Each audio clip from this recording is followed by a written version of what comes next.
Prenez vos places, s'il vous plaît. A'ouz billahi minash shaitanir rajim, bismillahir rahmanir rahim. On va commencer notre programme avec la récitation de Saint-Coran. Je demande à Hafiz Salim Saeb de venir ici pour réciter le Saint-Coran. Pendant la récitation, s'il vous plaît, je préfère que personne n'y parle. Si vous avez des petits-enfants, vous le ramenez à l'extérieur.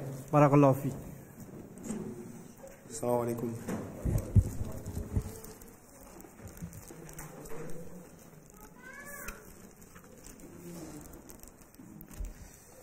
أعوذ بالله من الشيطان الرجيم.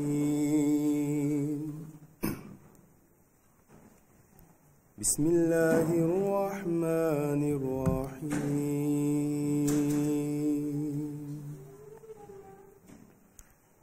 ومن آياته أن خلقكم من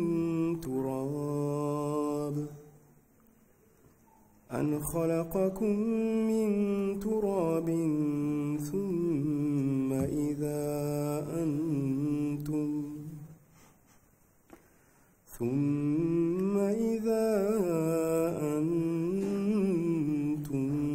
بشر تنتشرون. ومن آياته أن خلق لكم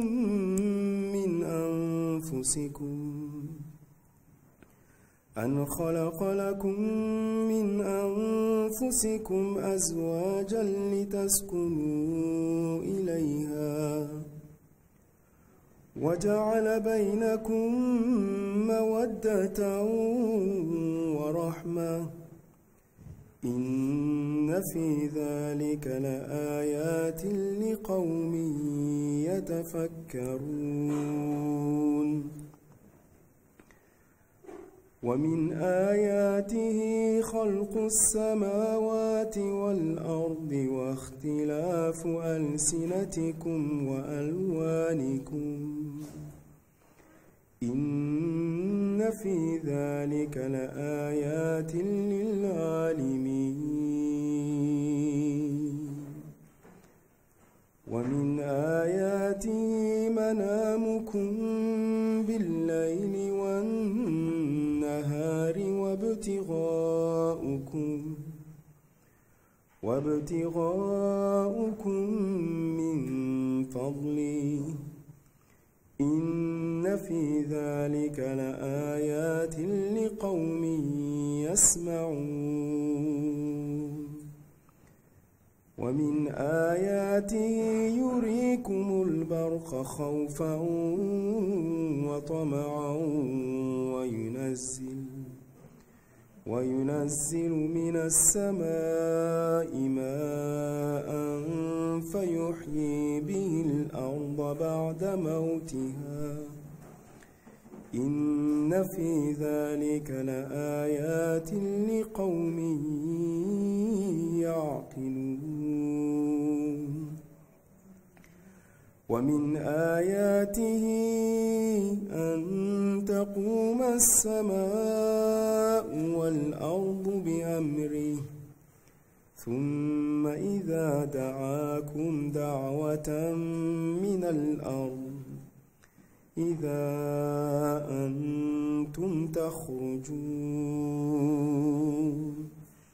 وله من في السماوات والأرض كل له قانتون. وهو الذي يبدأ الخلق ثم يعيده وهو أهون عليه وله المثل الأعلى في السماوات والأرض وهو العزيز الحكيم.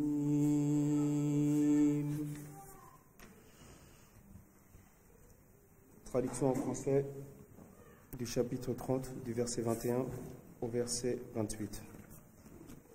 Au nom d'Allah, le gracieux, le miséricordieux. Et un de ces signes est ceci, qu'il vous a créé de poussière, puis voilà que vous êtes des hommes qui circulez, vous éparpillant partout sur la terre. Et un de ces signes est ceci. Il a créé des épouses pour vous, de parmi vous-mêmes, afin qu'en elles vous puissiez trouver de la tranquillité d'esprit, et il a mis entre vous amour et tendresse. Assurément, il y a des signes pour un peuple qui réfléchit. Et parmi ces signes est la création des cieux et de la terre, et la diversité de vos langues et de vos teints. Assurément, il y a des signes pour ceux qui possèdent de la connaissance. Et parmi ces signes est votre sommeil pendant la nuit et le jour, et votre recherche de sa munificence. Assurément, il y a des signes pour un peuple qui veut entendre. Et un de ces signes est ceci, qu'il vous fait voir la foudre pour susciter de la crainte et de l'espoir, et qu'il fait descendre de l'eau du ciel et ranime la terre avec après sa mort. Assurément, il y a là des signes pour un peuple intelligent. Et parmi ces signes est ceci, que par son commandement, les cieux et la terre maintiennent leur ordre. Ensuite, lorsqu'il vous appelle d'un appel provenant de la terre, voilà que vous sortiez et viendrez de l'avant. Et à lui appartient quiconque est dans les cieux et sur la terre, tous lui sont obéissants. Et c'est lui qui commence la création, puis la répète, et c'est très facile pour lui. À lui appartient la sublime similitude dans les cieux et sur la terre. Il est le puissant, le sage. Maintenant, il y aura un chant, Tarana, par les membres de la PARMA France. Les enfants, je crois, non? Vous ne voyez pas marquer, non? Hamza. Ok.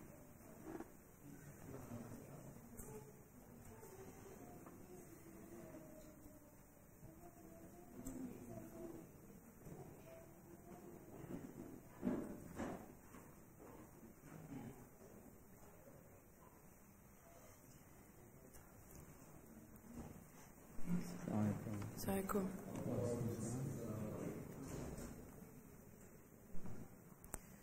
كسيدة بك الحول يا قيوم de Hadrat Mirza Ghulam Ahmad alayhi salam.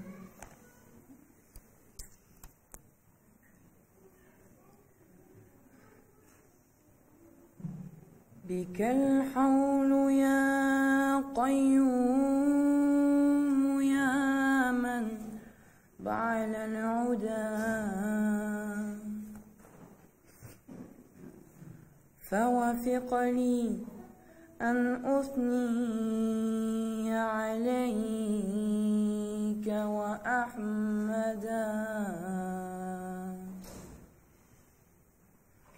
بك الحول يا قيوم يا من بعل العدا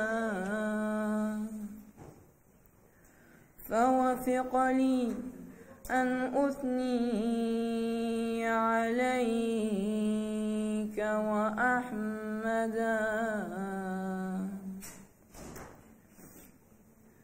تتوب على عبد يتوب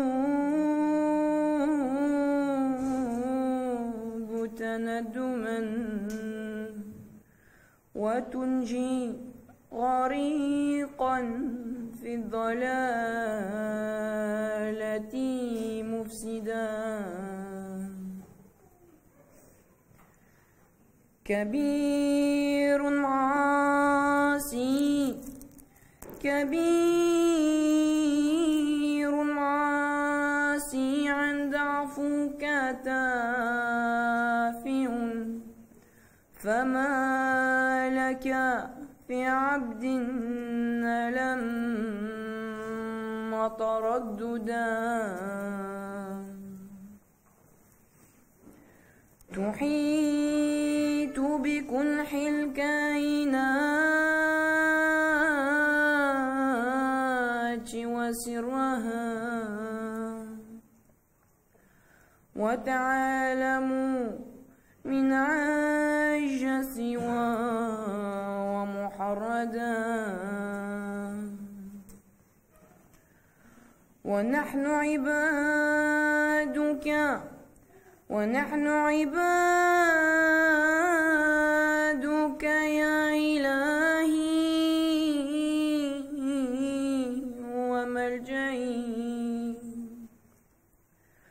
نخير أمامك خشية وتعبدا فسبحان من خلق الخلائق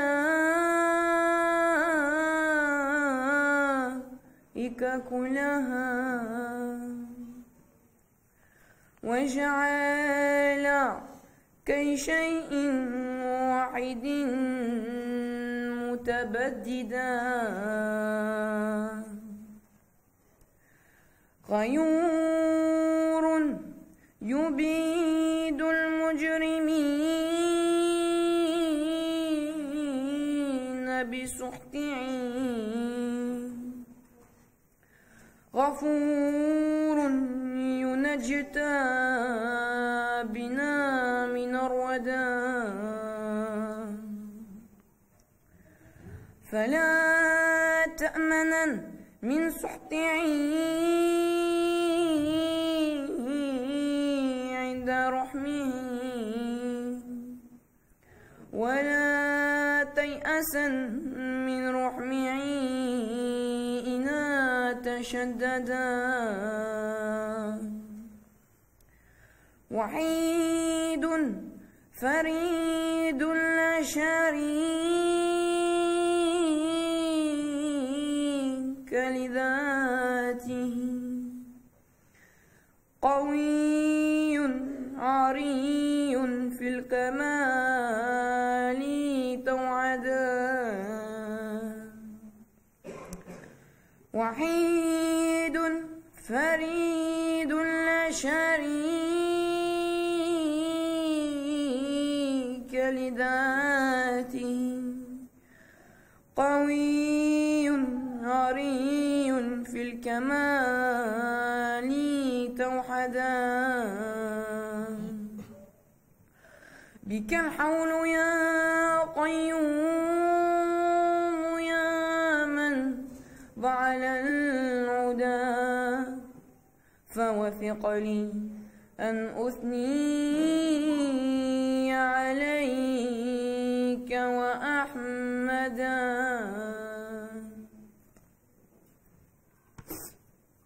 Traduction. De ton pouvoir infini, tu agis avec excellence sur toute chose composant l'univers. Ô toi, sens bienfaitrice de toute énergie vivante. Ô toi, source de toute guidance, aide-moi à me rendre compte de la meilleure des façons concernant ta grâce infinie. Aide-moi à clamer les remerciements qui te sont dus de la meilleure des façons. Tu acceptes les repentances de ton serviteur qui accourt vers toi, les cœurs emplis de tristesse et de regret. À cause de tous ces tourments qui empoisonnent son âme. Tu es celui qui sauve les âmes qui se noient dans ce monde de l'égarement et de la cupiditude. Nous sommes tes serviteurs dévoués, ô Dieu vivant, celui qui vient. Je me tourne afin de me réfugier de mes faits dans ce monde. Je m'humilie et me prosterne devant toi avec amour et crainte, en te vouant avec dévotion mon adoration. Jazakallah. Barakallah fi jazakumullah sanza.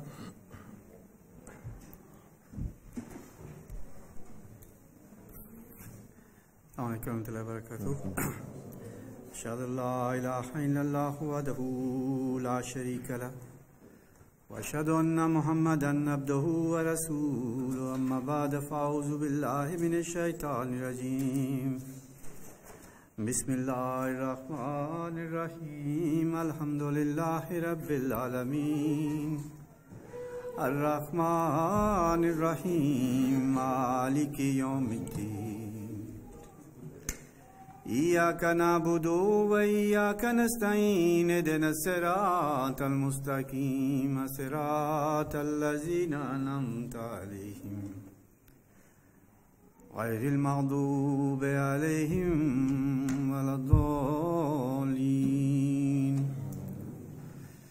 Jazakumullah ahsanul jaza. Tout d'abord, ceux qui sont venus de très très loin, même ceux qui sont venus de région parisienne, Jazakumullah.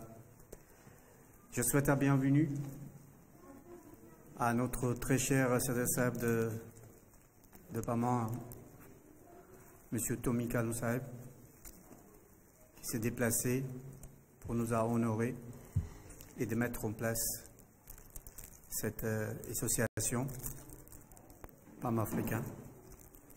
Sachez une chose, qu'elle est devenue autant que représentant de calife et autant pour nous a donné un chemin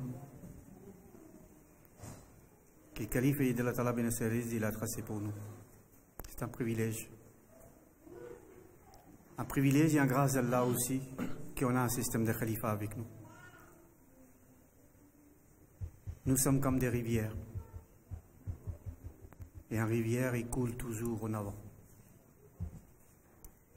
Il ne coule pas en arrière. Ces vagues, ils vont toujours en avant. Et chaque rivière, il tombe à la fin dans l'océan, dans la mer. C'est comme Allah subhanahu wa ta'ala. Un jour, on se mettra tout dedans, vers Allah subhanahu wa ta'ala. Cet privilège qu'Allah nous a accordé en présence de M. Tomika Lousaeb, chacun de nous, il devait profiter. Le continent africain, il a une grande place dans les guerres de Jamaat. Ce n'est pas d'aujourd'hui. C'est une histoire de plus d'un siècle. Cette histoire d'amour entre l'Afrique et la Jamaat, il est tellement profond qu'on ne trouve pas la vraie profondeur de l'amour que le Messie promis la Sato Islam et le Khulafa ils ont mis en place. Et je souhaite à fond de mon cœur aussi que cette histoire d'amour, ça continue. Surtout, je parle de la France. Après la connaissance que j'ai, on a autour de peut-être entre 400 et 500 personnes de continent africain en France, des Ahmadis. C'est énorme. C'est énorme. Quand on regarde qu'on a autour de 1400, 1500 Ahmadis en France, qu'il n'y a rien que le continent africain, il présente 500 personnes, entre 4 et 5. C'est énorme. Donc notre devoir aussi, c'est énorme. C'est pas petit. Allah subhanahu wa ta'ala, il a créé cette terre, cet univers, en donnant de différentes couleurs. Que chacun il peut être connu par sa bonté. Hazrat Khalifatul Masih Salas, quand il a fait le tournée d'Afrique, il y a eu des manifestations d'Allah subhanahu wa ta'ala extraordinaires. Et le planning de Nusrat Jahan Scheme qui était mis en place par les ordres divines d'Allah subhanahu wa ta'ala pour aider les Africains de l'éduquer physiquement, moralement, spirituellement. Donc autant que les Européens, même on est des Africains, on a un grand devoir vers l'Afrique. On ne devait jamais oublier. Sans trop tarder, je vous dirai encore une fois tout ce que vous le recevrez de M. Tomika Lousaeb. Notez-les bien, prenez bien et soignez ces mots et ensuite mettez en place. Le monde, il vous attend. On a beaucoup de faiblesses, mais avec la prière et les efforts, ensemble, on devait tous réussir pour montrer à la monde entier que l'Ahmadiyya, c'est un chemin de la vérité. Qu'avec le système de khalifa, qu'on trouvera la paix. Il n'y a aucun d'autre issue. Qu'Allah nous aide. Barakallahu fi jazakumullah wa ahsanul jaza. Assalamu alaikum wa rahmatullah.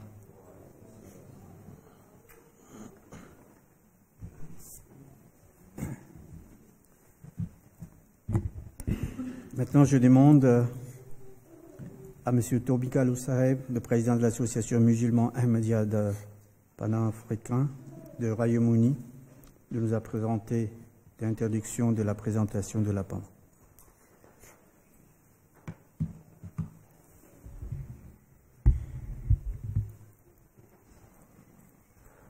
أعوذ بالله من الشيطان الرجيم. بسم الله الرحمن الرحيم. Jazakumullah, respected Amir Sahib, for your kind words and most welcome. Can I add my own words of welcome to respected Amir Sahib? It is indeed a great pleasure and an honor for me to be here with you today. And I'm most grateful to all of you who have taken the time out to come here today to participate in this program, especially those who have come from outside of Paris and travel a long distance. As you'll soon see from the presentation which I'll be going through, the Pan-African Ahmadiyya Muslim Association has been going for a long time in the UK, with many, by the grace of Allah, many achievements and many milestones. But it was only last year, towards the start of last year, that I just, in a mulaka with Huzur Akdas, I just sounded him out about the possibility of establishing PARMA outside of the UK, given that our African brothers and sisters outside the UK also need the blessings of PARMA to come together, to unite, to empower them, to inspire them to serve the cause of Jamaat and fulfill the mandate which Huzur has given us in the UK. So when I had this discussion with Huzur Akdas, I actually suggested that how about Germany? Given that Germany is similar in terms of size, Germany Jamaat is similar in the UK, it's a large number in terms of numbers, in terms of the tajneed. But Huzur himself said in Germany there's only few Africans. Huzur himself suggested, you should go to France. So because France, there are a large number of Africans there, especially Africans from North Africa. So when Huzur gave us this mandate, I started discussing, started deliberating it. The next question then was, what message should be conveyed to the members when we reach out? So let me just track back. When Huzur gave his instructions, I naturally wrote to Amir Sab, to Wakalatu Tabshir, the Foreign Missions Office, and that letter was conveyed, and then we started this process of the possibility of establishing PARMA in France here. In a subsequent mulakat, I asked Huzur for guidance, so what message should I convey to them? And Huzur's response was very short and succinct and to the point. He said, just tell them to run PARMA on the same pattern as it is run in the UK. So based upon that, I put together this presentation to show you, give you an overview of what PARMA is, how it is run in the UK, the structure of the organization, and just to give you a flavor of the kind of activities we run. So this will give you a template for when PARMA is initially, we're by the grace of Allah, we're inaugurating it here today.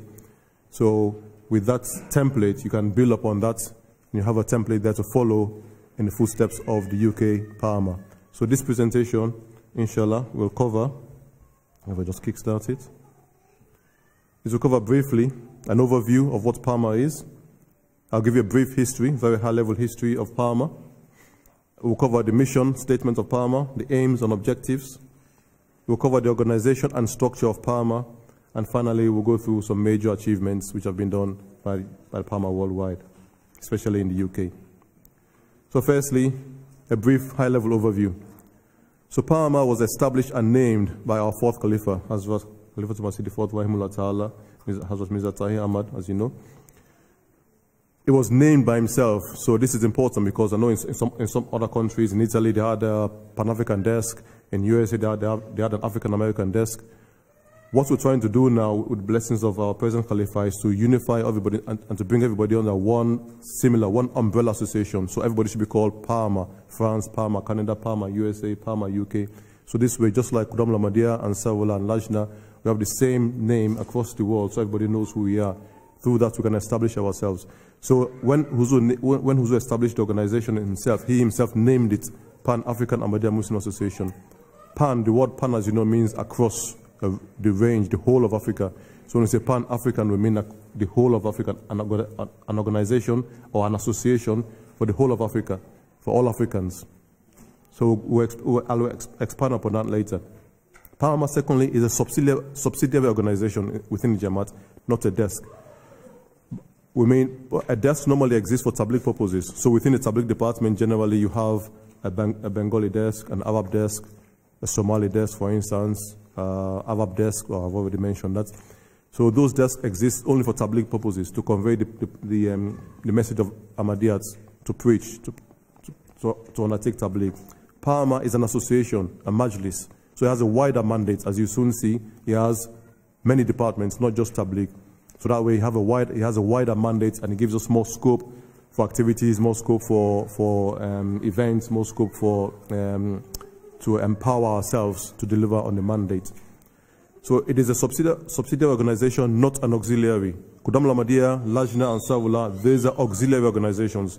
They are not totally independent, but semi-independent from the main Jamaat, because they have a separate membership subscription. So they collect chanda from the members and they finance themselves, a self-financing organization. So Kudam Ahmadiyya finance themselves, Lajna and Savula. PARMA does not finance itself, so we do not collect any subscription from our members. PARMA is funded by the Jamaat. So in the UK, just like before the start of the finance year, before Shura the session is held, the development department, Tabligh, Tarbiyat, Amuri Kwaja, Amuri Ama, all these departments present their budgets for the year ahead. Similarly, PARMA presents our budget, which goes through Finance Committee, Majlis Ama approval, and then finally Majlis Shura approval.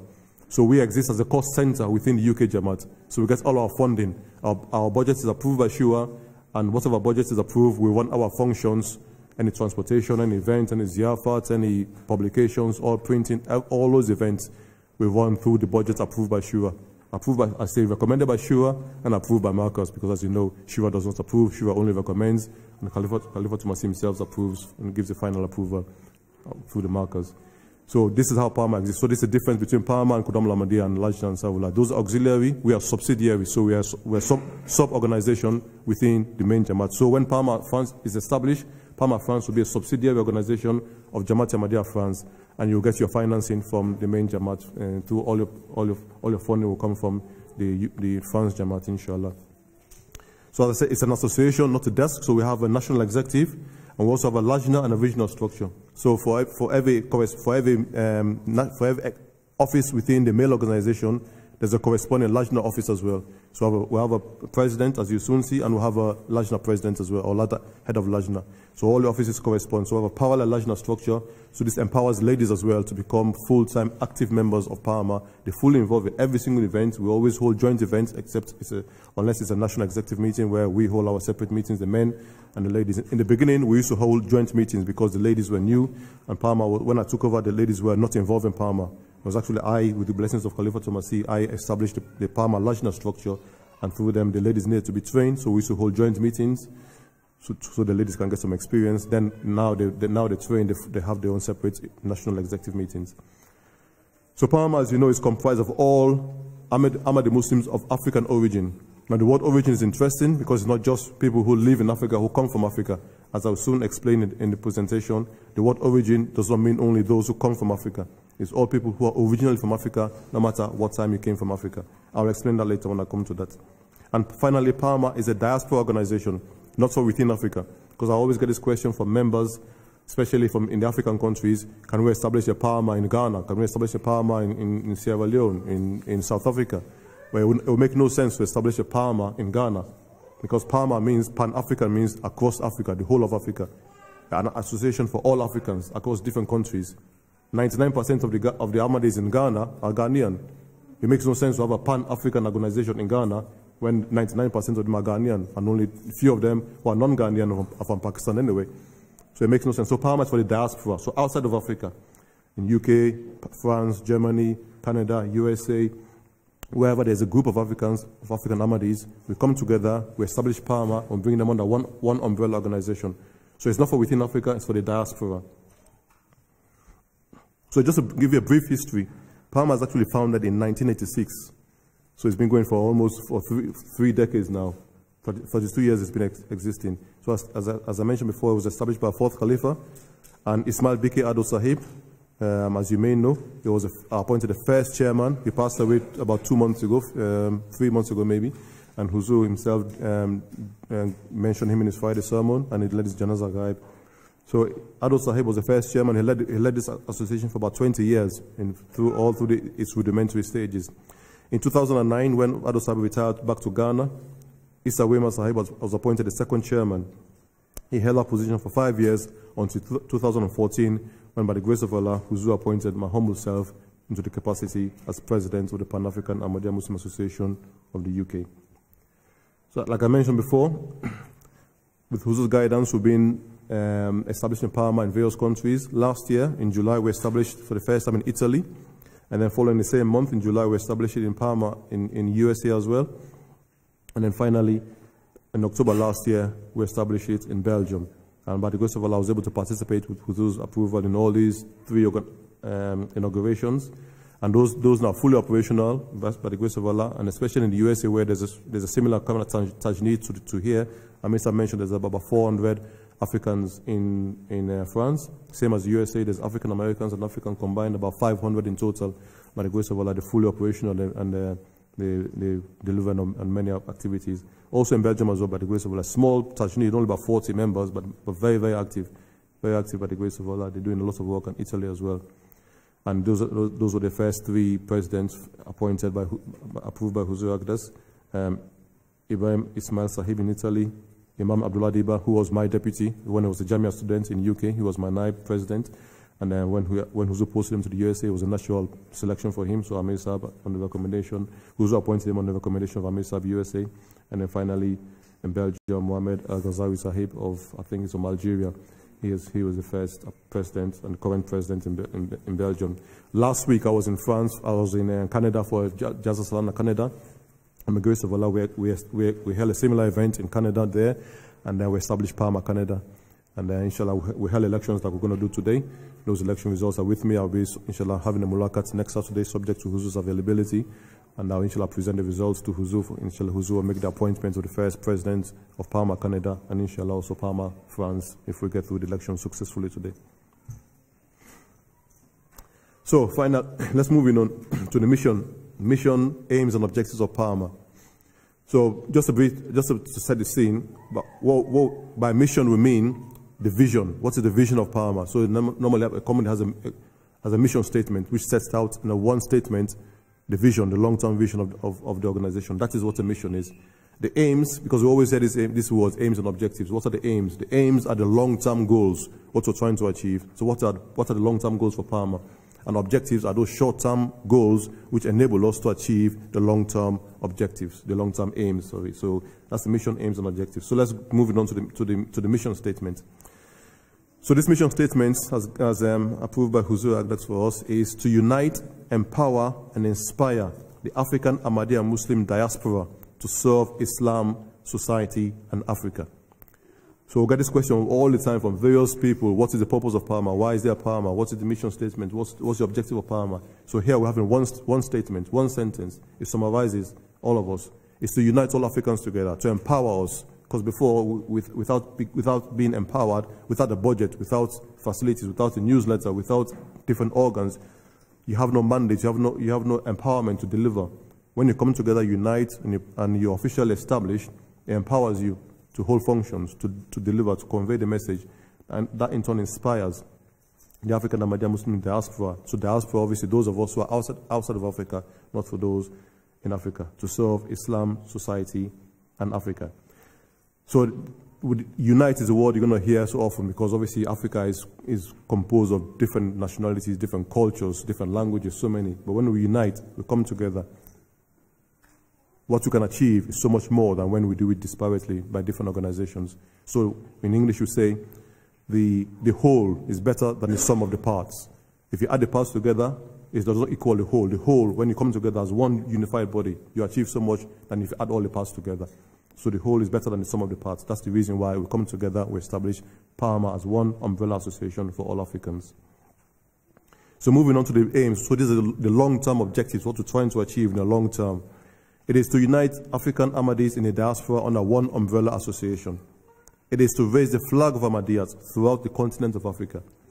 It is to enlighten the people of Africa about faith and secular matters. And finally, it is to propagate the message of Islam, Ahmadiyyat, to people of African origin.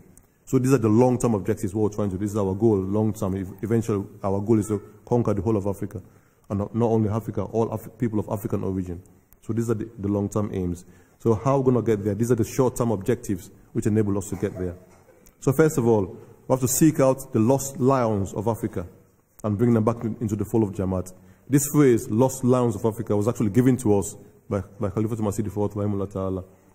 When he founded PARMA, he himself said, you must bring back those lost lions. By that it means Africans who have come out of Africa, come to the Western society, and they got lost in society, either to the struggle for survival, struggle for existence, struggle to make ends meet, or they got lost in the pursuit of pleasure. Huzu said, bring back those lions of Africa. Now, this phrase I take pride in, because you know a prophet of Allah, Hazrat Isa alayhi salam, when he said his mission was to bring back, was to seek out the lost sheep of the house of Israel. Our Khalifa called us lions, not sheep. He called Africans lions. So that means we must be lion-hearted. We must take pride in this phrase, and we must deliver on the objectives of PARMA, because only then we'll be fulfilling the mandate of being lions of Africa. The second objective is to keep African Ahmadi Muslims in the diaspora attached to the Jamaat, because you know, here you're not so much in the minority, but in the UK we are in a significant minority. There's about 40,000 Ahmadis in the UK, about 1,000 PARMA members, so a significant minority. So that creates lots of barriers, lots of social barriers, sometimes consciously, but most times subconsciously. Our Pakistani brothers subconsciously speak Urdu when they're supposed to be speaking English. So this kind of, not deliberately, but just subconsciously, just out of habit, they do these things, and that creates social barriers. African brothers get disgruntled, and they drift away from Jamaat, they got lost in society. So through PARMA, they can be attached to the Jamaat. So this is the mandate of PARMA, to keep African Ahmadis attached to the Jamaat, so they can have their own, we can have our own platform, if you like, our own agenda to keep ourselves united and active and busy and become active Ahmadi Muslims. The third objective is to oversee the educational and social welfare of its members. And fourthly, it is to inculcate moral and spiritual values through religious and secular activities. And finally, it is to provide a platform to engage and exchange ideas with other Africans, non-Ahmadi Africans. So this is our short-term objective. This is what we do to enable us to fulfill our long-term aims and enable us to fulfill our mission statement as well.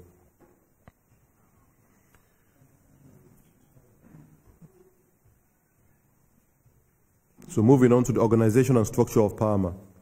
So in this we'll cover the administration, the PARMA administration. We'll cover how appointments are made. We'll go briefly over the composition of PARMA, that is in the UK, and then finally I will go over the eligibility of membership. So who is a member of PARMA and who is not a member of PARMA. So we'll cover this briefly. So firstly, the men's administration. Like I said, there's a parallel organization for men and for ladies. So PARMA is headed by our president and supported by vice president, and we have 14 departments approved by Huzur Agdas for PARMA.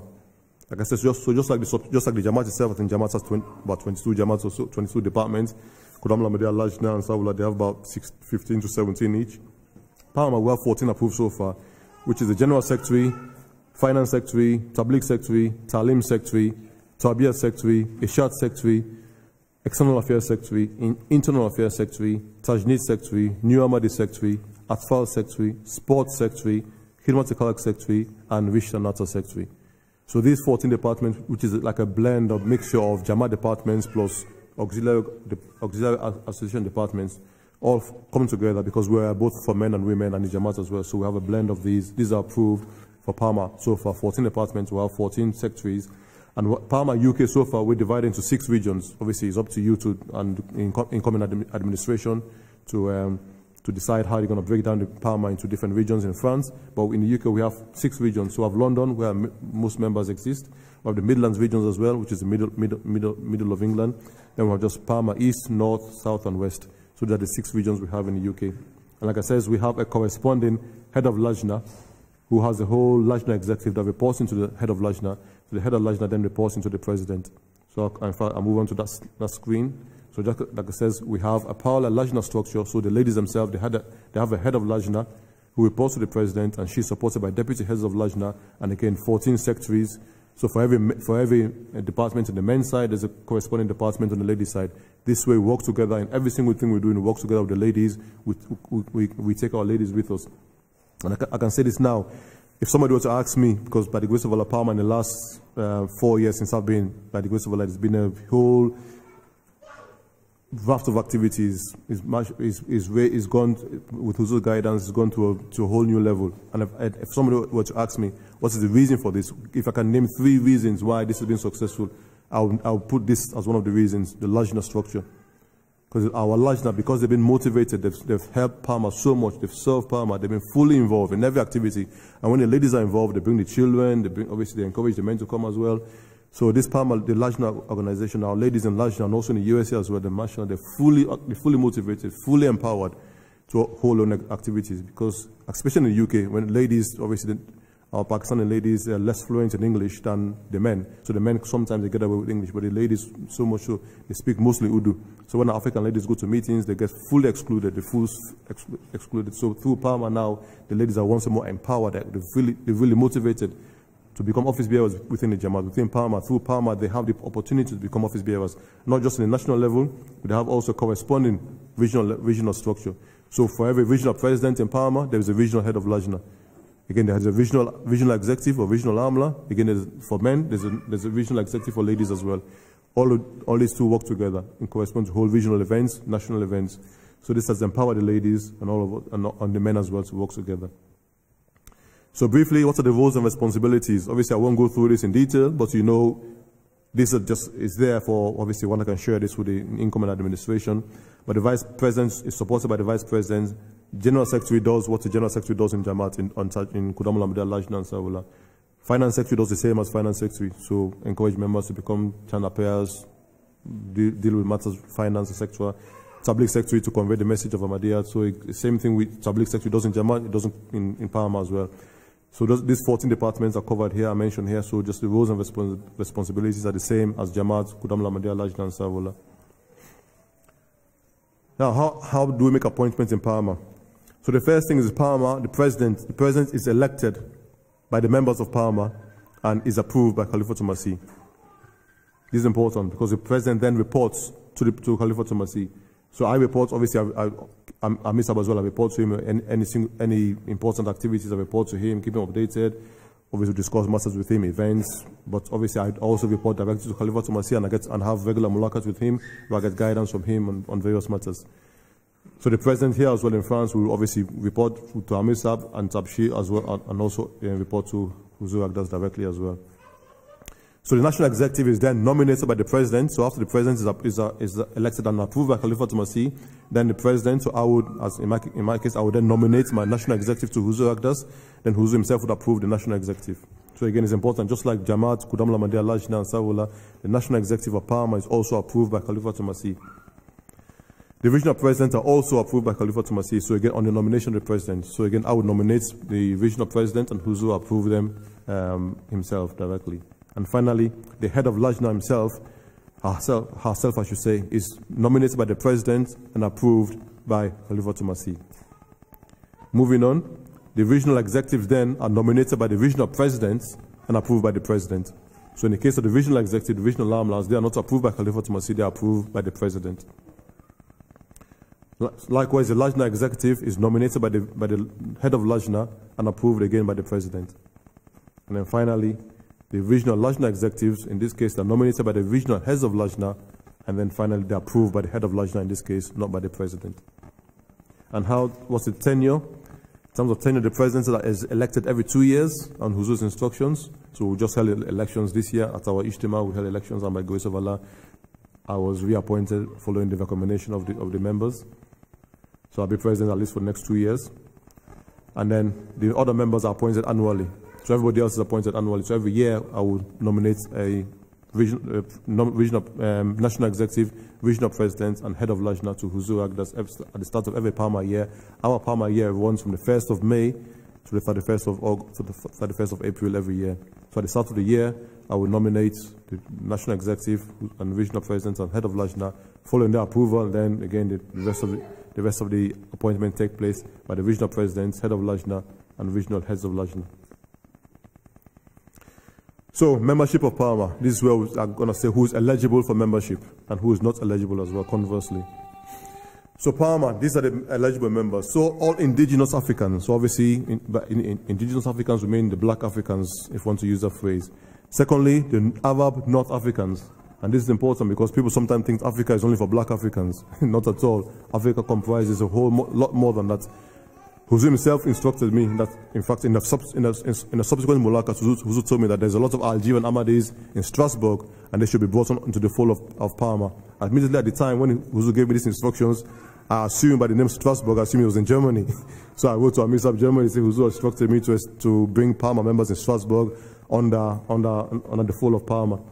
Also, Algerian Ahmadis in the fold of PARMA. But only discussed to Ahmadiyya.fr lunch today, and I found out that Strasbourg is actually in France. So obviously, but we're doing this today. So just to let you know that Huzu's vision is not just for Africans, East and West Africans. Those are the mainly indigenous Africans. It's for North Africans, South Africans as well, the whole of Africa, and also this is what I meant by members who are of African origin. So even African Americans who are not born in Africa, who are for many generations, African Americans are lived in USA, but they also belong to PARMA because originally they came from Africa. This is what I meant by African origin. So it's not just those who came from Africa 1 year, 2 years, a decade ago, or in my case, 28 years ago. It's not only those who have PARMA. PARMA is for all those, no matter where you came, no matter how long you've been out of Africa, you're still counted as a PARMA member. And that includes the Caribbeans as well. So all those members in the Caribbean who are originally from Africa, again, we're included in PARMA. So if there's any members from Caribbean here, they should be invited to join the fold of PARMA. And also, eventually, we don't have many Africans now in places like Brazil, places like this, but eventually when Jamaat is well established in Brazil and these places where there's a lot of Africans who are members of African origin who now, for many generations, centuries even, have born and bred in Brazil and places like this, eventually they'll be brought into the fold of PARMA as well. And finally, Mauritians as well. Mauritius is a part of Africa. It's not well known, but Mauritius is in Africa, and they belong to PARMA as well, and fully involved in all affairs PARMA in the UK. And our national executive is full of lots of PARMA members, and also have Arabs as well. So these are the people who belong to PARMA. It's important to bear this in mind. So it's an umbrella association to bring together all these various denominations into one umbrella association, unite us, empower us, and inspire us to serve the cause of Jamaat. So, who is not eligible for members? So these are the people who are not eligible, because we have a lot of Pakistanis and Indians who are born in Africa, especially in East Africa, Kenya, Tanzania, and Uganda. A lot of Africans, even our Ahmadiyya.fr UK is also born in Kenya, and lots of them, thousands of them born in Africa. But obviously, it's when I asked Huzu in my first Mulakat, when I was appointed, I asked Huzu who is eligible, who's a member of PARMA. Huzu himself said his own son, Mian Wakas, is born in Africa.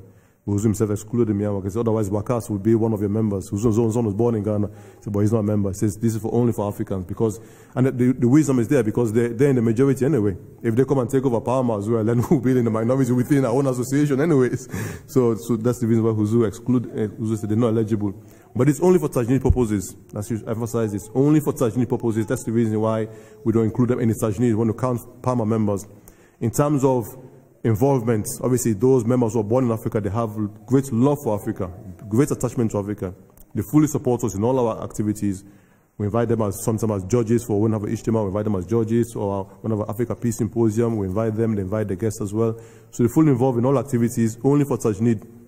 And also, as you point out, for those spouses, so for those members who are married to non-Africans, likewise, the spouses are not eligible in terms of Tajneed, but in terms of involvement, they're fully involved in terms of all activities. They attend all events, they're welcome to attend all events, they fully participate. So do not feel that by the word ineligible or excluded, that means you cannot, PARMA spouses who are non-African cannot attend. Even my own wife, she's not African, but she's fully involved in PARMA. She attends all events. From morning to night, she's there with us. She fully participates, and she feels most welcome and most involved. So just to let you know, so it's only for purposes of counting members, what is our strength in numbers. That's the reason why we exclude them from the Tajneed only. But in terms of involvement, activities, participation, they are fully involved in all areas of PARMA. So just to give you a flavor of our strength in numbers in the UK, this is what our composition by Tanzim. We have 1,001 members. Actually, it's a bit more now because we had a few buyouts recently, but this was after my presentation was done. So those are our members. I don't know if you can see, mostly about 381, 82 of those are Lajna. Second highest somehow is Ansar. I don't know how we got more Ansar than Kudam. I thought Ansar should be having more children, but anyway, more boys, but somehow we have more Ansar than Kudam. And Kudam is the third largest, and we have Atfal and Nasrat as well. Then we have the boys and girls. Boys and girls for aims purposes Do you have aims in Canada here? And you say France? We have aims. Aims purpose boys and girls are those boys under 7. So those who have not yet entered Atfal and Nasira to call them boys and girls. That's how aims classes them. So we have a few members who are below the age of 7 for now. That's our composition by Tanzim. And by region, just briefly, there's East, West, North, and South. I won't go into that in detail. There's more members in London, then East region, then Midlands is the lowest number. But this is interesting. This is our composition by origin. So this is where our members come from. It's a bit tiny. I can't see this myself, but we have most of our members from Ghana, about 40% from Ghana. The second highest denomination is Mauritius. Can see that, but probably about 19% there, and then the third largest is Nigeria, and about 13%. Then we have a few members from Tunisia, Congo, Benin, Ivory Coast, Jamaica even, and Sierra Leone, my humble self, some from South Africa, Tanzania, and a few other Arab countries, Algeria. Yeah, so I have one from some Egypt as well. So we have a few North Africans with us, not many, but we have a few with us as well. But Mauritius, by the grace of God, there's a huge community of Mauritians in the UK. I don't know why I thought they'd be more suited to France, given that they're French speaking, but maybe the law of Khilafat brings them to London. So and finally, let's go through some major achievements which PARMA UK have done over recent years. So in the achievements, we cover the initiatives we've done, some of our publications, resources where you can find more information about PARMA, and then finally some major events we've held in the UK. So in terms of initiatives, we have our PARMA Merit Awards. We have our charity work, which we're doing in serving the cause of humanity, and then we've done some mosque projects as well. So I'll cover those briefly. So in terms of awards, we have 3 awards. The first one is the Abdul Wahab Adam Award, which is awarded to African missionaries who have served the community with distinction and credit. This, as you know, is named after the late Amir Sahib of Ghana, who served the Jamaat with distinction himself. And when he passed away, I was thinking about how best we can honor his memory. And by the grace of Allah, Allah inspired me with this idea to establish an award. And I wrote to Huzur Agdas for his blessed approval. And by the grace of Allah, Huzur most graciously approved this. And so this award is to commemorate his memory. He's, mashallah, a great African who served extremely. When he passed away, Huzur devoted the whole Friday sermon in his name and honor. So the idea of this award is to inspire other African missionaries to follow in the footsteps of the late Abdul Wahab Adam Sahib. So this award is awarded every year. So every year, through Wakalut Tabshin, they nominate members to my humble self, and then I write to Huzur for final approval, and Huzur approves this. And then we award them at our Justice Lana events. After Justice Lana, we have a reception which we hold for all delegates of Africa and beyond as well. And at that reception, Huzur attends himself, and he awards this is one of the awards we give at that event for African missionaries. This year, Huzur's approved 3 missionaries who will be receiving the award at Justice Lana. Following from that, obviously, we also have the Abdul Rahim Neya Award, which is awarded to missionaries of non-African origin who have served the Jamaat with credit in Africa. So those of our missionaries who have gone in Africa, lived there for many years and served. Now I can see, mashallah, Mubabi Sahib wearing his African attire very, very beautifully. So those are missionaries who served, who devoted their life to bringing the message of Islam Ahmadiyya to African people. We also like to recognize them, and through this, we again the following year, with Huzur's approval as well, we established this Abdul Rahim Neya Award. This is named after the pioneer missionary in Africa. He was not the first missionary in Africa, I should say. The first missionary to Africa, who arrived in 1915, was Sufi Ghulam Muhammad Sahib, who arrived in Mauritius and established Jamaat there. So Mauritius Jamaat was the first Jamaat to be established in Africa. But because when I was discussing Huzur, we felt that because Abdul Rahim Neya himself served in many countries, in Sierra Leone, Ghana, and Nigeria, and he was a really pioneer missionary. He laid the foundations of the Jamaat in 1921. He arrived in Ghana, I believe. It was his first stop. And because of his pioneer services across a range of countries, Huzur thought it was most fitting for this award to be named after him instead of the first missionary who arrived in Africa. So it's not the first missionary, but it was one of the first pioneer missionary. So this again is to commemorate his services, and this is obviously to inspire other missionaries of non-African origin to follow in his illustrious footsteps. I mentioned before that Ismail Bikir Ado Sahib was the first chairman of PARMA. He served for over 20 years in that capacity. He passed away this year in March, just before our PARMA annual Ijtima. And when he passed away again, I thought it was fitting that we should honor his memory, his legacy. And I wrote to Huzu again with a proposal for us to, at this time, Huzu had approved an Academic Achievement Award for PARMA, which we award to our PARMA members, students, who achieve success, who achieve excellence in their academic results. So, based on this approval, I then wrote to Huzu, says I propose that we name this in the name of Ismail Bikar Ado Sahib, who served for over 20 years as our first chairman, and he just recently passed away. And again, by the grace of Allah, Huzu approved this proposal, and so we named this award in his honor, and we awarded for the first time about 25 PARMA boys and girls who achieved success and distinction and credit in their education from high school, from primary school, secondary school, and university. Whatever achievement you received, they became eligible for this award and awarded for the first time. Again, just to inspire, because I remember this was based on an address by Huzu. Huzu address in Ghana, when Huzu addressed the PARMA members at the Jalsa in 2004, he mentioned that African Ahmadi should excel in education, so much so that your minimum standard should be a Nobel Prize. This was Huzu's own words, that should aim to achieve a Nobel Prize, the minimum standard, all African students. So based on this, that's the reason why this Academic Achievement Award inspiration came from, when I read this comment by Huzu, and then again, when Adosa passed away, we named it in his honor. So this one is not awarded at Jalsa, this is awarded at our PARMA Ijtima.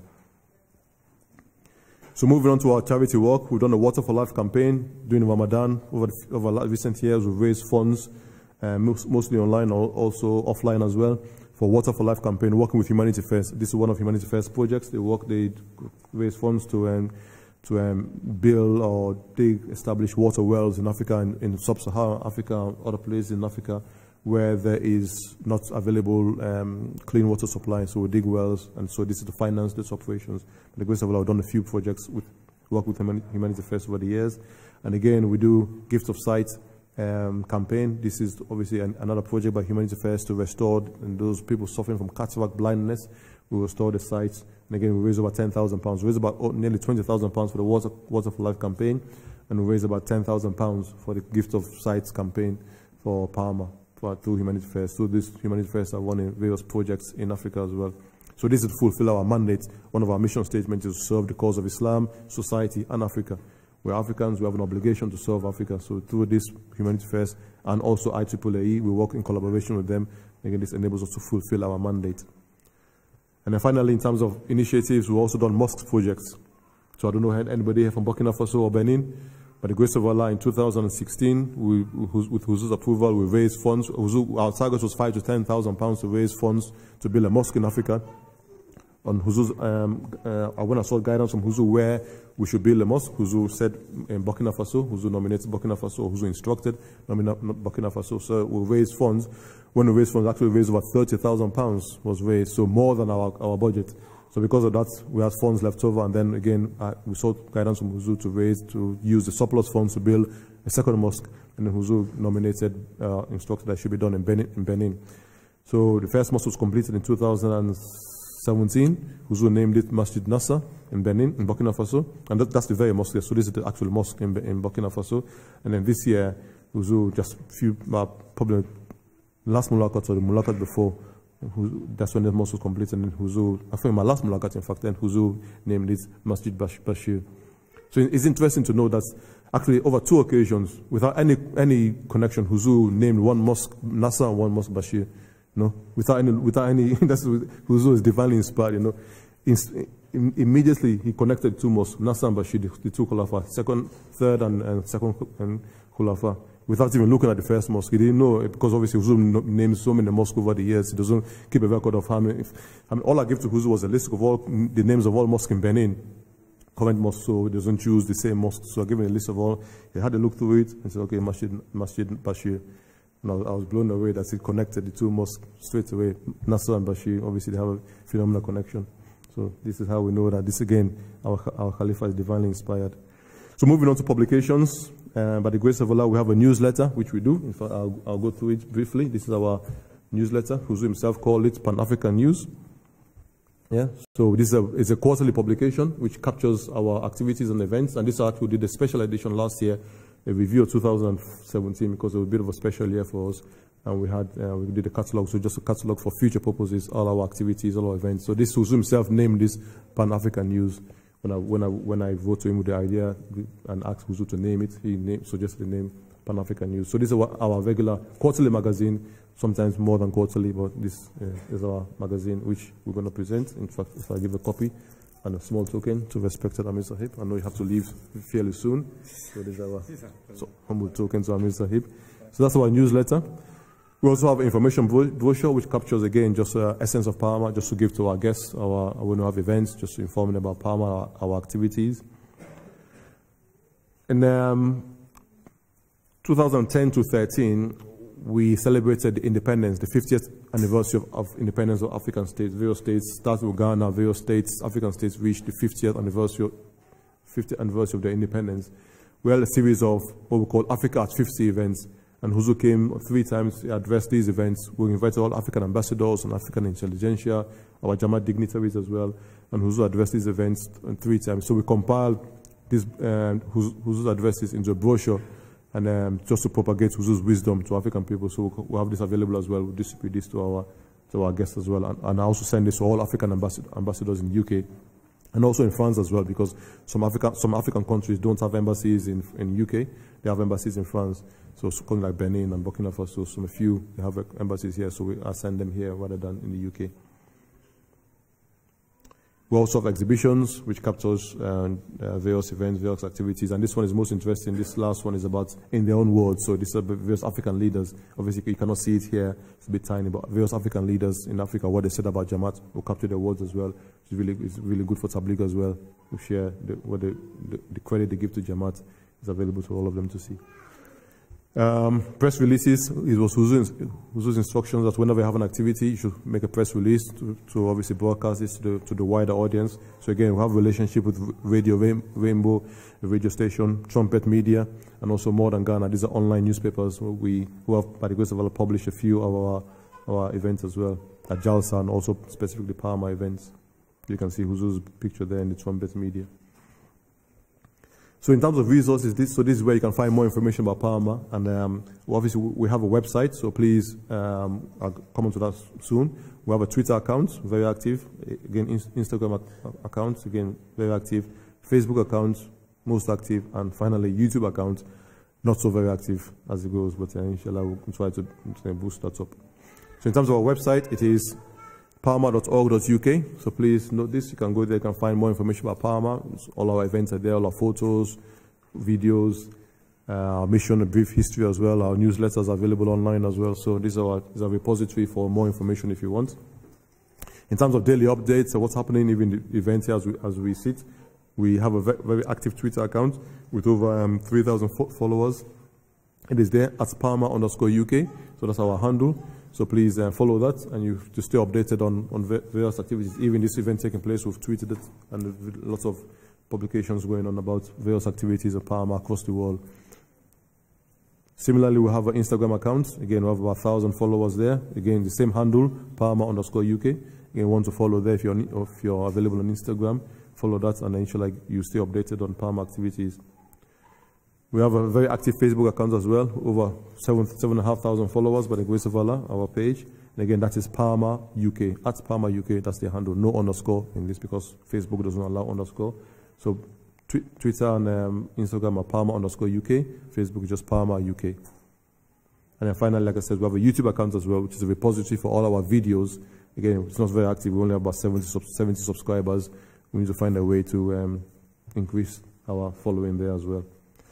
So in terms of events, what have we done so far? We have some internal events and external events. So this is just to give you a flavor of the kind of activities which we do in the UK, which again, you can use as a template to run here in France as well. So I mentioned that we have a regular Jalsa Salana reception. So at the end of every Jalsa Salana, we have a reception which by the grace of Allah, Huzu attends every single year. This was started way back in the time of Issa Wema Sahib. So this is going back for many, many years. We have this reception every year. The first Sunday after Jalsa Salana, we have this reception where Huzu comes, and we have it in honor of all African delegates who come to Jalsa. And again, we invite other senior Jamaat dignitaries as well. So if you're in the UK for Jalsa, please bear this in mind. It's a Sunday, not during Jalsa. It's a Sunday after Jalsa, we have this. I mentioned before the Africa 50 events. This is to celebrate the 50th anniversary, and we had various ambassadors who met Huzu and attended. Ambassador for Sierra Leone, Nigeria, and these were the audience members again, staged, and Huzu himself delivered the keynote address at these events. And the grace of God, these were highly successful events, and that's how we compiled the Huzu's addresses into a brochure of speeches.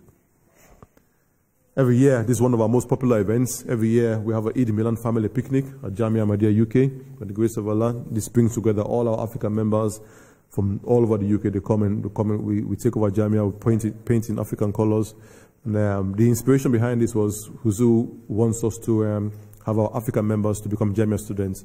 So, based on Huzu's vision and desire, we started having events there. We invite Jamia staff, lecturers and professors to address us and give us insight into Jamia and what it's all about, to inspire our youngsters to become Jamia students. And again, after that, after the formal session, we break out into picnic, fun and games, and again, we have a lot of activities, really beautiful events and stuff. So if you're in the UK, this year it's on the 25th of August. If you're in the UK at any other time, if you want to come over, but for the day even, you're most welcome to come over. It's a really fantastic event. This is an event we hold every year on Huzu's instructions during Jalsa Salana. So on the Friday of Jalsa Salana, the first night of Jalsa after Huzu's opening address, we have a Pan-African evening event where we bring together all the PARMA, we call it the global PARMA family, bring everybody together. We have an event there, we have speeches, programs, and then we have breakouts for dinner as well. So this is Huzu's instructions. When in my first Mulakat, Huzu told me to have this, say, at Jalsa you must hold an event for all PARMA members, bring together African Americans, African delegates, Africans across Europe, and also your members, and have a joint event and find a way to collaborate together. So this is when we started this event in 2014, in my first year, and it's been a regular event we hold every year. Like I mentioned about the passing of late Amir Ghana Sahib. So in that year, again, when I saw Huzu's guidance, how can we commemorate his memory, Huzu instructed that we should have an event in his honor. So that year, our post-Jalsa event was renamed into Abdul Wahab Adam commemorative event. So we did not have the usual event. We had a dedicated commemorative event where we invited his son, Hassan Wahab Sahab, to deliver insight into his family life. We asked Imam Sahab to speak about his life in the UK because Amir Sahab Ghana served in the UK for many years. And finally, the acting Amir Sahab then Ghana, Mohammed bin Saleh Sahib, he spoke about Amir Saab services in Ghana, and then finally Amir Saab UK summarized. So this was an event we held in his honor. Moving on to the Merit Awards, I mentioned we have Merit Award for African. This is the Abdul Wahab Adam Award. These were the first recipients. Azza Hanessa from USA and a few other African ministers from Ghana, a missionary in charge of Trinidad and Tobago, and regional missionary in UK, and then finally a missionary from Tanzania. So these are the first 5 recipients of the Abdul Wahab Adam Award. I mentioned about Mauritius Centenary. Mauritius was established in 2015. So in 1915 it was established. So in 2015, when it reached 100 years, we had a special Mauritius Centenary event where we brought together all Mauritians and also all Africans as well to celebrate the establishment, the centenary of Ahmadiyya in Africa. Because obviously the first country is Mauritius, 100 years. That means by default is a celebration not just of Mauritius but of the whole of Africa. Was to celebrate the achievement, the centenary of Ahmadiyya in Africa. And in the following year, again 2016, we celebrated the centenary of Nigeria. The Nigeria Jamaat was established in 1916, and we celebrated the centenary of Nigeria again in 2016. Conference of World Religions we held in Midlands region. We brought together various faith leaders, just similar event which was held on grand scale by UK Jamaat, to celebrate the centenary of UK Jamaat's reaching 100 years in 2013. I don't know if you remember, Huzu had a huge event in Guildhall. London Guildhall is a fantastic event. So similar templates we use to bring together religious leaders from various faiths, Christianity, Buddhism, Hinduism, Sikhism, and brought together, obviously Amir Sahab was there to represent Islam as well. So brought together all various religious leaders to explore avenues to achieve peace based on various religious scriptures. Highly successful event, I should say. One of our events we do is a question and answer session with our respected Imam Sahib, just to introduce Islam to our Tabligh members, bring guests to Imam Sahib, bring guests to the Baitul Futuh Mosque, and then obviously hold an event and just Imam Sahib will go through a question and answer and then finally address our members.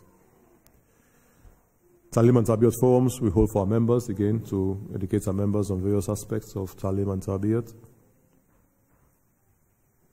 MT Africa, even though we do not own it as such, because MT Africa is a separate organization that exists under MTA itself, but because obviously it serves Africa and our children are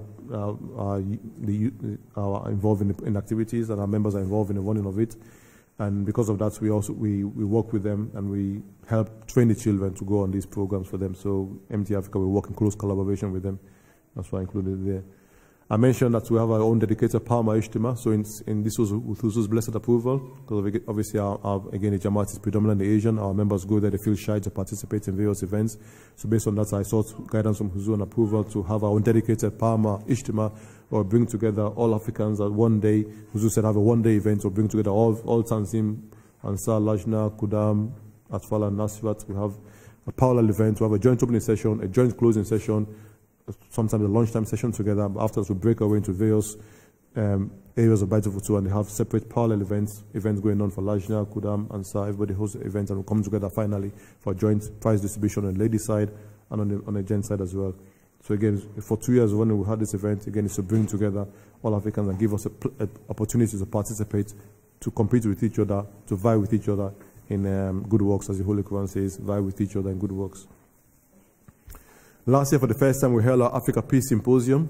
Our first time in October, we brought together African intelligentsia, ambassadors, diplomats, faith and community leaders, and again, Huzu was supposed to come to that event, but at the last minute, Huzu had to pull out of it for reasons, and then Amisab stepped in, and Amisab delivered a message from Huzu, and then we had this. It was again a highly successful event. This year again, Huzu's already approved for us to hold it on the 27th of October. We're going to have it this year. So again, if you're in the UK by that time, or if you can bring guests, you're most welcome. Last year, a huge delegation came from PARMA, Belgium. PARMA, Belgium was just been established, and 2 weeks later, a huge delegation came and attended this event as well, and just to inspire their members as well. So again, it's something to look forward to. Lajna, they have their own dedicated events. They have a Lajna Fun Day, where they go out and do picnic events, they go out on tours, they go to visit museums, take Nasiva to various events, they have sporting events, outdoor events again.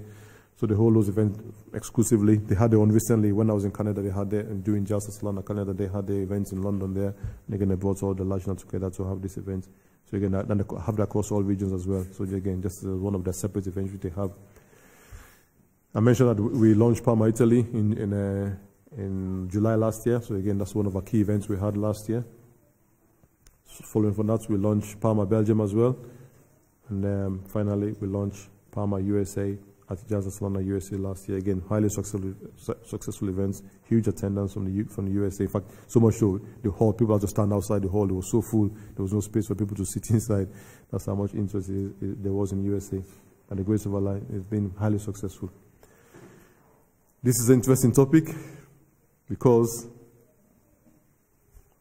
as you know, we're going through a football season. France is in the World Cup. Unfortunately, the UK are not in the World Cup final. Almost there, 20 minutes away from the World Cup final. But as Allah willed, we did not make it. But France is there, so we pray that France team is all Africans, mostly Africans. so we pray that, inshallah, that you achieve success tomorrow. You bring it home. If football did not come home to UK, we'll bring it home to Africa. Not home to France, home to Africa. But yes, by the grace of Allah, one of our initiatives we started this year was a PARMA football club. I sought guidance from Huzu to establish a football club, and Huzu chose the name PARMA Stars FC for us. And for the first time, we participated this year in the European football tournament. For some reason, I don't think there was a team. Was there a team from France? I don't think there was a team from France in this tournament. Yeah, what represented from Belgium, Sweden, Holland, Norway, I believe, and Germany. 2 teams from Germany, but there was no team from France. So bear this in mind. But the reason why I mention this is because it is obviously for PARMA members. We had some members from outside UK as well. So if any footballers here, any good footballers, not just anybody who kicks about, but really good footballers who play football regularly, speak to me afterwards, and I'll include you in this whenever we have a PARMA team, whenever our tournament PARMA is representing. If you're available, we can get you over to the UK and participate in this, inshallah. So this is one of our initiatives started last year, and for the first time we participated in that. And when I sought guidance from Huzu about establishing a football team, Huzu's first remark was, why not cricket? So then I allowed so Africans don't play cricket. So said no, they do whatever. So get the youngsters involved, and so you must have a team at the Masu cricket tournament. So this was a big headache for me to establish a PARMA cricket team. Our members don't play cricket. I was running up and down, reaching out to all members to find a team. Finally, I reached out to Trinidad and Tobago, and by the grace of Allah, with Huzu's approval, we had 6 members come over from Trinidad and Tobago to participate, and we established a team as well again, this is where the members who are born in Africa, the non-PARMA members, the Pakistanis who are born in Africa, this is where they came in handy. Because those members who born in Africa lived there for about 20 years, again, with Huzu's blessings, Huzu approved them, included them into our team, and they represented PARMA at the Masood cricket tournament for the first time. So this was the 10th year we had. It was the 10th time they held this tournament. For the first time, PARMA was represented, and our team was called PARMA All-Stars. We didn't come out of the groups, just like in football, but by the grace of Allah, we fulfilled Huzu's instructions, which was the most important thing for me.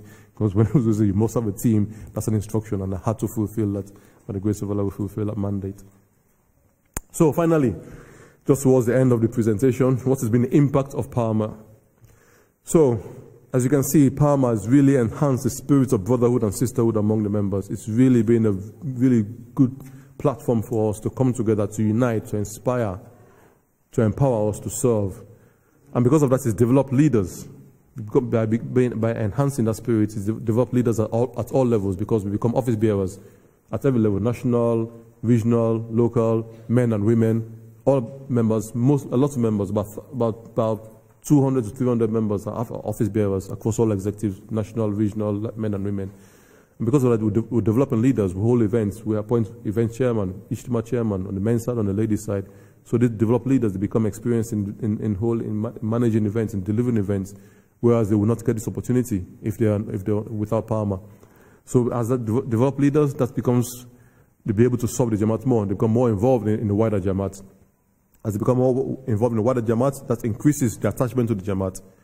As they become more attached to the Jamaat, it increases their attendance at Jamaat and auxiliary events. So Jamaat events, Jalsa Salana, Ijtima, Kudam, Lash Dansa, PARMA members, whereas before they were shy to attend because they felt probably excluded or limited. Now, because they know that we advertise our events, we have various communication protocols, WhatsApp, social media, we publicize Kudam Ijtima coming up, Lash Ijtima, and charity work events, whatever events the Tanzims are running, we publish those, so our members go in numbers, so they don't no longer feel shy to go. So as that increases attendance, and again, that enhances the spirit of brotherhood. So what we're trying to portray here is a virtuous circle of blessings going around again. So the impact of PARMA has been phenomenal. So have a virtuous circle. It's increased activities, it brought PARMA members together, it's inspired us, giving us, it's our own baby, if you like, so our own platform.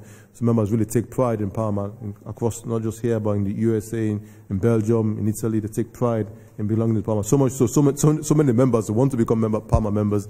So many times non-PARMA members come to me and say, how can I become PARMA member? And I have to obviously politely remind them that Huzu's instruction was to limit it to Africans only, of members of African origin, but PARMA has been really, by the grace of Allah, really successful, and I really hope and pray that it takes off here in France as well, and it fulfills all the objectives of PARMA. So finally, it's only by Allah's grace that all progress has been made in all directions. And the foundations we've laid, we've only laid in foundation. There's so much work to do. Last year I attended a wedding, African wedding, I was invited to it, and I went there reluctantly, and I saw so many Africans just completely oblivious of the purpose of life, completely just making merry, having fun, just no purpose, no purpose in your life, no objective, no goal, no religion, no deen, just completely lost. And I sat in the corner looking at these guys and said, my God, I have a big job on my hands. Because it's our mandate to bring back these Africans, to give them a purpose in life, to make them realize there's a reason why Allah created them. It's not just to come to Western society and get lost in society and make merry and forget about your heritage and forget about your God and just get lost in society. We have a big job on our hands. So there's so much work to be done. So we just foundations. Like I said, the long-term vision is there. Our long-term aim is to deliver the message of Islam and Ahmadiyya to every African home, every African heart, every African habitat. That's our long-term vision, and we will get there under the guidance of Khilafat. We will get there, but all progress being made so far is only been with the blessings of Khilafat. At every single time, Huzu opened up his door to me. He says every time he wants, anytime he wants, come see me, and it's always available whenever I go to him, and he gives us time and gives us guidance, minute guidance on whatever we want. So all progress being made is only due to the perpetual guidance and prayers of Khalifa Tumasi. I always look for excuse to write to Huzu, so much so Huzu himself comments, you say your reports are so frequent, you write to me so often. And I always joke, I say, Huzu, we need your prayers. That's the reason why. I look for excuse to write to Huzu. Whenever I have a bayat, whenever I have a janaza, whenever somebody is sick, whenever anything, every excuse I write to Huzu quickly.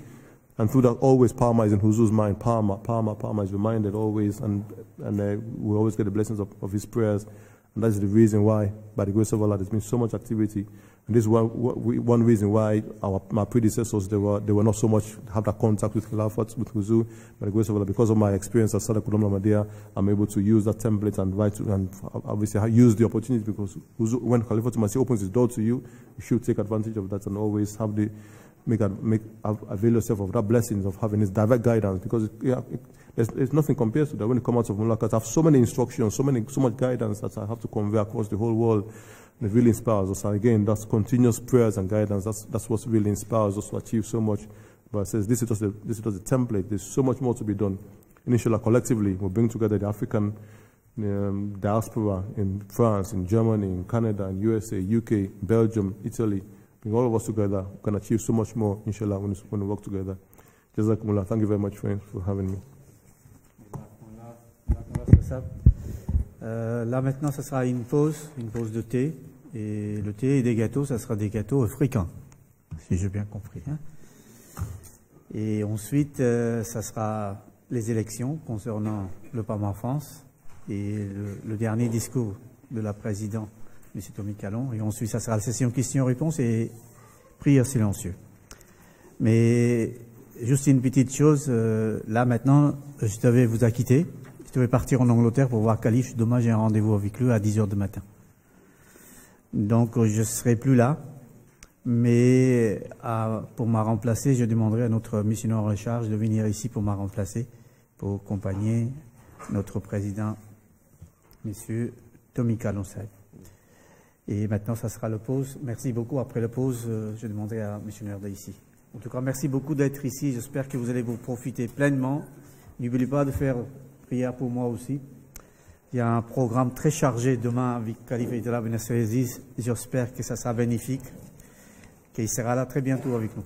Jazakumullah. Post tea. Yes. And after